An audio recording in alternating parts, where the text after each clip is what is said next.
Hey guys, how you doing?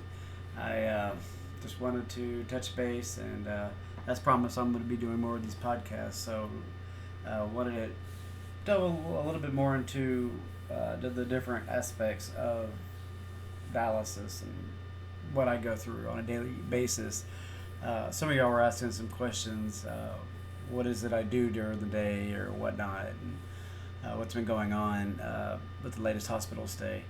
Uh, and I apologize I haven't been more forthcoming as far as all the information. Um, I'm still kind of dealing with a lot of it myself, and and depression does take a big factor in it. It's hard to get motivated when you're just don't feel like it, and you're just tired all the time. Fatigue goes with hand in hand with dialysis because you just don't have the energy. So it's hard to get out of bed. It's hard to get motivated. It's hard to get going. It's hard to think positive. But it's baby steps. I have a support team here at the house uh, that helps me. My husband, he's my rock. He's working full time plus overtime. But I'm sitting there with him. I'll hang out during the day. I'll do little projects here and there, like these podcasts. I'm gonna be working on these podcasts. And it's a lot to it involved. I mean, you gotta, kind of get things organized, and I want to have some professionals come on, and we're going to talk about the diet, nutrition, different things.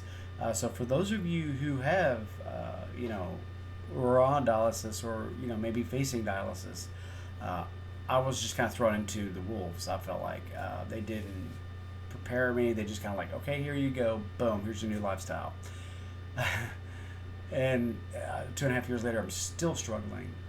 But and there's a whole new challenges that come into play.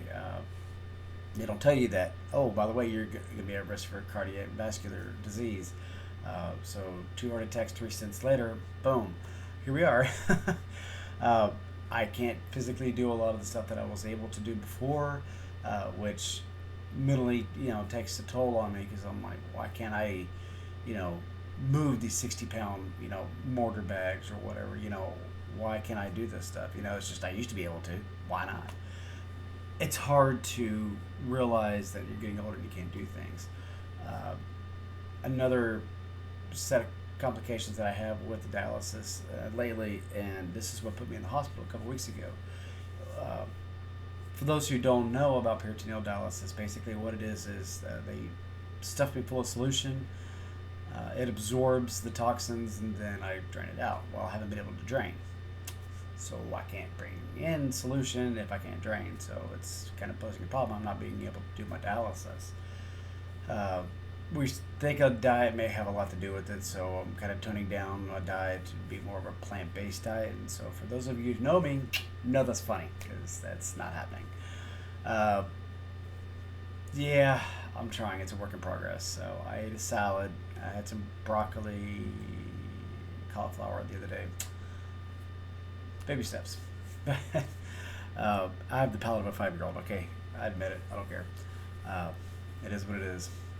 But yeah, like I say, here in the coming future, we're gonna have nutrition come on. We're gonna talk about the dieting, some different things that can help you and your kidneys. Especially for those of you who are doing like CT scans, or are doing angiograms or whatnot with the dye, that can even negatively impact your kidneys. So you got to be careful. And sometimes I wonder if maybe that's what threw me over the edge. So we don't know, but keep up with your blood labs, at least annually, so that way they can kind of keep an eye on things. But one of the things I did want to talk about is one of the reasons that's preventing me from doing these podcasts is depression. It's not something we want to talk about. It's not easy to talk about, but at the same time, when you're faced with a chronic illness, it's a big factor. I never realized how impactful depression can be on one's life, just in day-to-day doing day-to-day operations. Like I say, it's more to it than just being sad, or if you're just crying. Yeah, you know, you cry it out, whatever.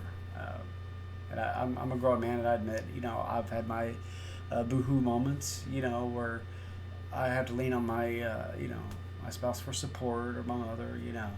Uh, it just saddens me to see what I'm putting them through, how I'm putting them out. But I know they love me, they care for me. But it's still, I'm very independent. Moved out when I was 15 years old, basically. Uh, so I've always been independent. I've always been able to do for myself, and when I'm not able to, it just kind of throws me off my game. You know, and that's kind of where I battle my own thoughts and demons and different things. You know, because I mean, when you're faced with a chronic illness, yeah, you start thinking about uh, death. You know, you start thinking about, oh shit, I got to start getting prepared. You know, I need a will. I need this. I need, because if something does happen to me, I want to make sure my husband isn't stuck out. You know, I want to make sure that he's trying to taken care of, and not have to make last minute decisions. You know, where we want to be buried, if we want to be buried, what we want to do, that type of thing. You know, I mean, you got to think about things. And when you're kind of thrown into this, you're kind of like, oh, okay, let's take a little detour. Let's think about this. You know, and then you get a call from, you know, lawyer's office or disability or whatever. You know, and it's just like, okay, I gotta it kind of throws me off my game, and it's hard because when you're you know, when you're on dialysis, you have a chemical imbalance already. Okay, uh, more so than I already do, but you want to try to stay as level as possible and try to keep things, because I get so scatterbrained. It's hard for me to keep my thoughts organized, and so that's where I lean on. Hey, you know, I need to make a list.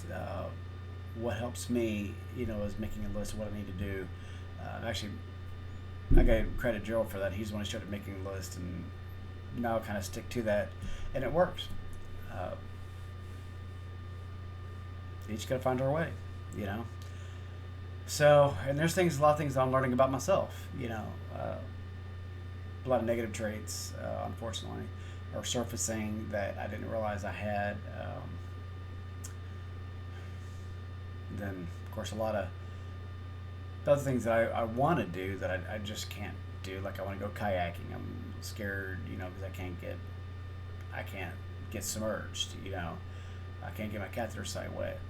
Things like that. I got to be careful. So, life has taken a back seat, unfortunately. Dallas has taken full front, taking over the reins. So, I gotta let it run its course, and so I gotta work through it, and you know, kind of see what I can do to maybe help others that may be facing this situation. So that's what I'm here for. Anytime you guys have any questions, don't hesitate to ask. You've been very forthcoming in, you know, in your questions, so I want to be as able to give the answers back to you, so as best as possible. So if I can't answer it, then I'll maybe get a professional on the line, and we'll hammer it out. So, but anywho, I do want to thank you guys for joining me. It's gonna be a fun time. We're gonna have fun together. We're gonna cry together. It's gonna be a journey. So, but I do want to thank you guys. I love you. Y'all take care.